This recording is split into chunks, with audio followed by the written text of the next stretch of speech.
Muy buenos días. Sigo grabando los videos sobre el Tratado del Diluvio Universal. En esta ocasión trato sobre la geomorfología. Y específicamente en este video es evidencias tectónicas. ¿Qué es la tectónica? Es el movimiento de la corteza terrestre hacia arriba o hacia los lados.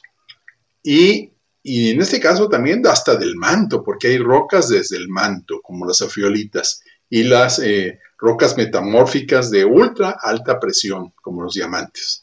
Entonces, hubo un movimiento gigantesco en el diluvio universal, enorme. El movimiento de placas catastrófico que dio lugar a un choque brutal y elevaron las montañas y se hundieron las cuencas, se hundieron los océanos, se levantaron las montañas, se desplazaron la tierra. Esto pasó durante el diluvio universal. Veamos esta evidencia muy importante y vamos comprendiendo ahora sí la ciencia y todos los elementos. No estoy hablando de fantasías, es evidencia. Muchas gracias. Las tectónicas espectaculares tuvieron lugar durante el Cenozoico. El Cenozoico se caracteriza por una enorme tectónica vertical, asumiendo nuevamente la columna geológica en aras de la discusión. Las montañas rocosas se elevaron unos 12.000 metros durante el Cenozoico. Muchas de las cadenas montañosas que componen las montañas rocosas en el oeste de los Estados Unidos se han elevado miles de metros en relación con la misma roca en los valles o cuencas adyacentes. Es probable que los valles y las cuencas se hundieran al mismo tiempo que se levantaban las montañas. Durante el hundimiento, los valles y cuencas se llenaron de sedimentos de miles de metros de espesor y la parte superior erosionándose posteriormente de miles de metros. En un momento dado, la corteza superior de granito estaba generalmente nivelada. Esto se puede inferir de la extensión de rocas de cuarcita en varias cadenas montañosas desde su origen en las montañas rocosas occidentales. Las montañas no deben haber sido una barrera al comienzo del transporte de cuarcita. Además, las mismas rocas sedimentarias que se encuentran como restos de erosión en las cimas de las montañas coinciden con las rocas sedimentarias inclinadas en los bordes de las cuencas adyacentes. Las rocas sedimentarias inclinadas continúan bajo las rocas sedimentarias planas que se encuentran en medio de las cuencas. El hecho de que los sedimentos se coloquen generalmente horizontalmente indica que alguna vez hubo una vasta corteza superior, generalmente plana, compuesta de granito o gneiss. Entonces, si comparamos la altura de la corteza superior de granito y gneiss en las montañas con la corteza de granito en los valles o cuencas adyacentes, podemos determinar la cantidad de elevación de las montañas en relación con los valles y cuencas. Las montañas Virtud se elevaron 7.000 metros, las montañas Teton se elevaron 9.000 metros, las montañas Wind River se elevaron 14.000 metros hacia el oeste en un derrumbe, y el levantamiento de las Rawenins se elevó 11.300 metros con respecto a la cuenca Hanna. Se puede demostrar que un aumento similar al que sucedió en las montañas rocosas de los Estados Unidos también sucedió a nivel mundial durante el Cenozoico. Las montañas del Atlas del noreste de África se elevaron a una altura de 4.000 metros, mientras que algunas de las cuencas dentro y alrededor de las montañas del Atlas se han hundido al menos en esta misma cantidad a finales del Cenozoico. Las cuencas del mar Mediterráneo, incluida la cuenca Panonia de Rumanía y Hungría, se desarrollaron principalmente en el Cenozoico. Al mismo tiempo, las montañas circundantes se elevaron, muchas de las cuales fueron derrumbadas a las cuencas acompañadas de mucho metamorfismo. Las montañas del centro-sur de Asia, incluidos los Himalayas, Tian Shan y las montañas Zagros, así como la meseta tibetana, se elevaron decenas de miles de metros, mientras que las cuencas circundantes se unieron decenas de miles de metros. Durante este tiempo, la erosión severa de las montañas depositó grava gruesa de miles de metros de espesor y hasta alrededor de 3.000 metros de espesor en algunos puntos. Los depósitos se extienden desde el borde de las montañas y se adelgazan hacia el centro de las cuencas. La grava gruesa generalmente está rodeada por agua y a veces está compuesta de cantos rodados de más de 2 metros de largo. Las capas de grava paralelas a las montañas son como láminas y tienen cientos de kilómetros de largo. La tectónica diferencial y el llenado de las cuencas están fechados como Cenozoico tardío. En el sureste de Asia, las montañas del Gran Cáucaso se han elevado hasta 5.600 metros, mientras que en la cuenca del sur del Caspio se han hundido alrededor de 27.000 metros. Las montañas de Alborz, en Irán, envuelven la parte sur de la cuenca y se cree que han elevado una cantidad significativa al mismo tiempo que la cuenca del Caspio sur se hundió. La tectónica vertical diferencial de alrededor de 32.600 metros tuvo lugar en el Cenozoico.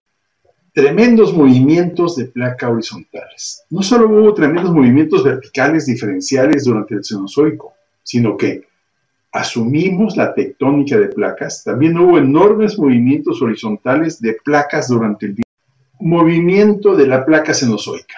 Suponiendo tectónica de placas y tectónica de placas catastrófica, ¿cuánto movimiento de placas tuvo lugar en el Cenozoico? Estoy seguro de que la cantidad varía de un investigador a otro, pero probablemente no mucho. La cantidad de movimiento generalmente se calcula por anomalías magnéticas marinas, que en realidad son cambios de menos del 1% en la intensidad magnética. Los defensores de la placa de tectónica de placas simplemente traducen las variaciones de intensidad en diferentes direcciones magnéticas. En áreas de intensidad magnética por debajo del promedio, se supone que en áreas de intensidad magnética por debajo del promedio, se supone que el campo magnético se invirtió y viceversa con una intensidad por encima del promedio.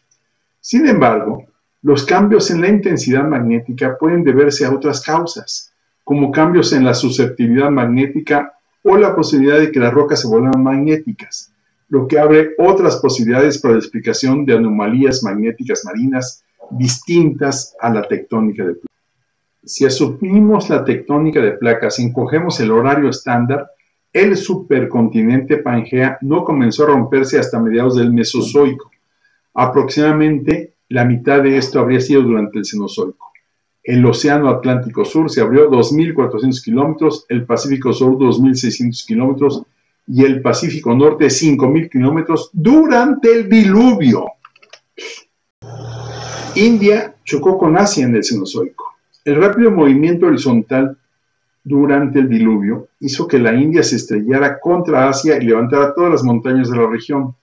Según algunas versiones de la tectónica de placas, India entró en contacto por primera vez con el centro-sur de Asia hace 5.100 años durante el diluvio universal. Tectónica catastrófica especial durante el Cenozoico. El Cenozoico es único en el sentido de que, además de la rápida e intensa tectónica vertical y horizontal de la corteza terrestre y el manto superior, hubo muchas otras acciones tectónicas catastróficas. Estas incluyen el emplazamiento de ofiolitas, complejos centrales metamórficos y minerales de ultra alta presión. ¿Qué son las ofiolitas? Se afirma que las ofiolitas son fragmentos de la corteza oceánica y el manto superior que se han empujado hacia la corteza continental y ahora se encuentran especialmente en las montañas y a lo largo de los márgenes continentales.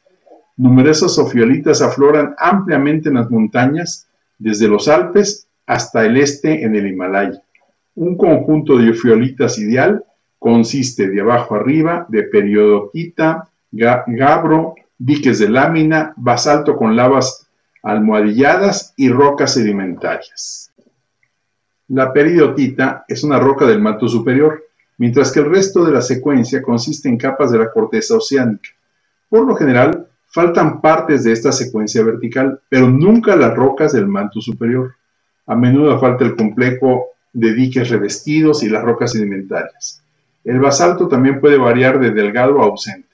Entonces, las ofiolitas se identifican principalmente por las rocas del manto superior. Las ofiolitas pueden tener más de 10 kilómetros de espesor y, a veces, ser de gran escala. La ofiolita de Omán, en forma de arco, tiene aproximadamente 150 kilómetros de ancho y 550 kilómetros de largo. Se cree que esta ofiolita fue empujada desde el Golfo de Omán hacia arriba y hacia el oeste, hacia la costa de Omán.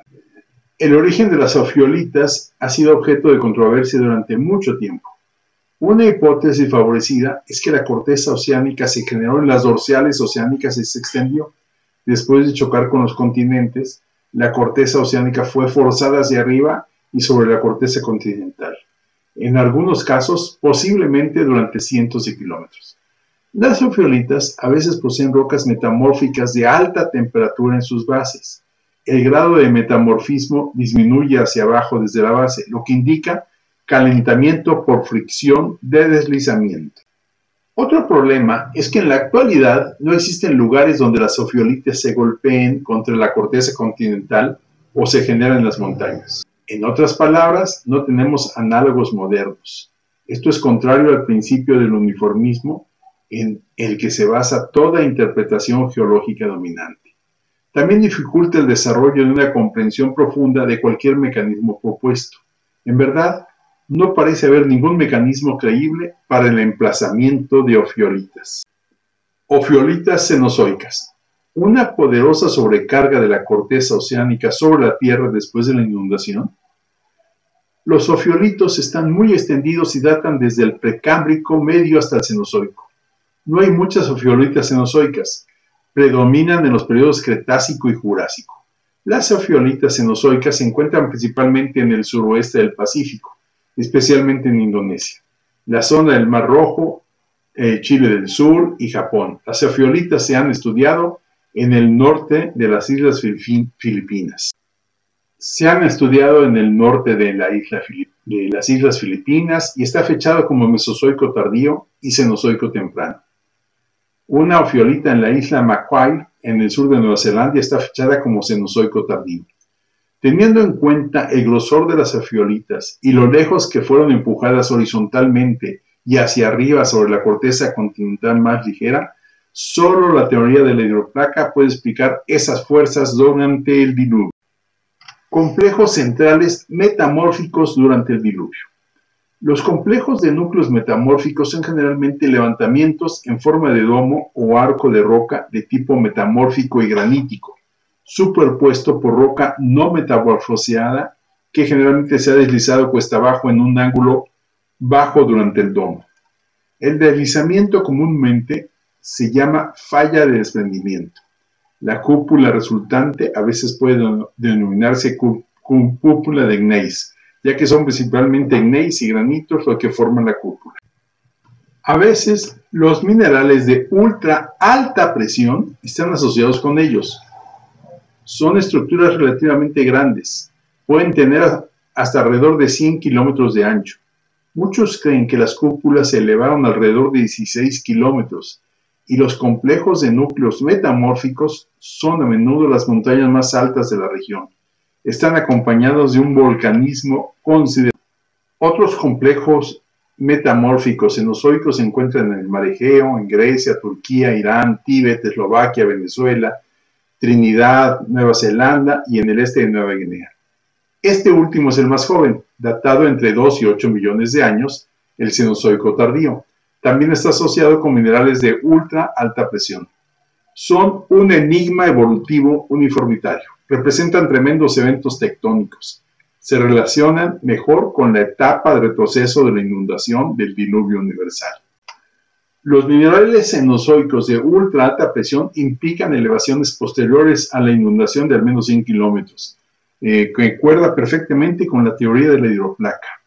Durante los últimos 40 años más o menos, los minerales de ultra alta presión, así como los minerales de alta presión y los microdiamantes, se han descubierto cada vez más en la superficie de la Tierra.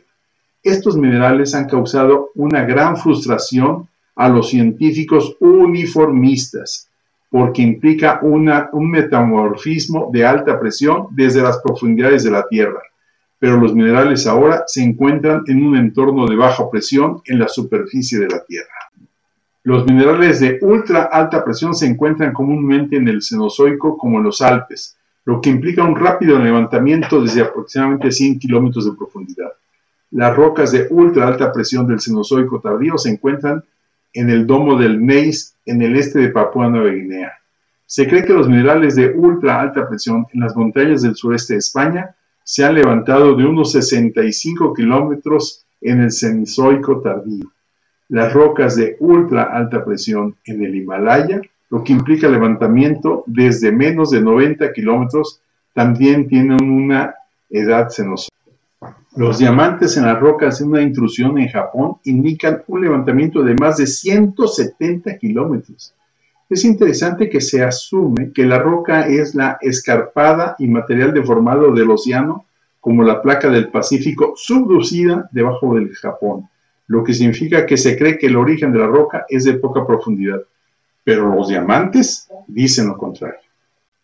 Se esperaría tectónica catastrófica durante el diluvio, aunque el hundimiento y los levantamientos de más de 300 kilómetros parecen problemáticos. Sabemos que el diluvio fue una época de intensa tectónica vertical, así como de impactos desde el espacio que pueden haber causado los minerales y microdiamantes de ultra alta presión. Muy bien, llegamos al final de este pequeño subcapítulo que son las evidencias tectónicas. ¿Qué es la tectónica? Dijimos, el movimiento de la corteza terrestre hacia los lados y hacia arriba, o hacia abajo. Y esto se dio por las grandes fuerzas que se desataron durante el diluvio universal. La salida de agua supercrítica de más o menos 100 kilómetros de profundidad. Y esto llevó a un desequilibrio total de la Tierra, que lo estamos viendo todavía sus consecuencias hoy, pero se manifestó totalmente en el momento del diluvio con esta tectónica, sobre todo vertical y horizontal. Muchas gracias, seguimos viendo evidencia, seguiremos en la siguiente video, veremos evidencia geomorfológica.